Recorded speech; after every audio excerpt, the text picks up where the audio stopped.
मां तन्हा पंहिंजे वीरान घर में तोखे ई सोचींदे अक्सर तुंहिंजे ख़्यालनि में गुम थी वेंदो आहियां। ऐं जॾहिं तेज़ हवा सां अचानक घर जो दरवाज़ो खड़कंदो आहे त ईअं लॻंदो आहे त तूं मोटी आयो आहीं।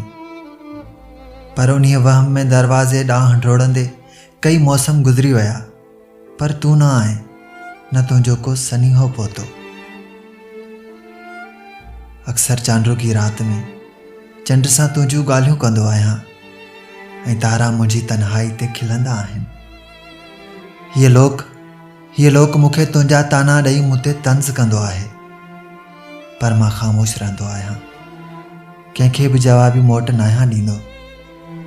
बसि पंहिंजे वीरान घर में पंहिंजी दर्द भरी यादुनि जो मातम कंदो आहियां, जिते जूं दीवारूं ऐं मुंहिंजा कुझु किताब पंहिंजे विछोड़े जो नोहो ॻाईंदा आहिनि।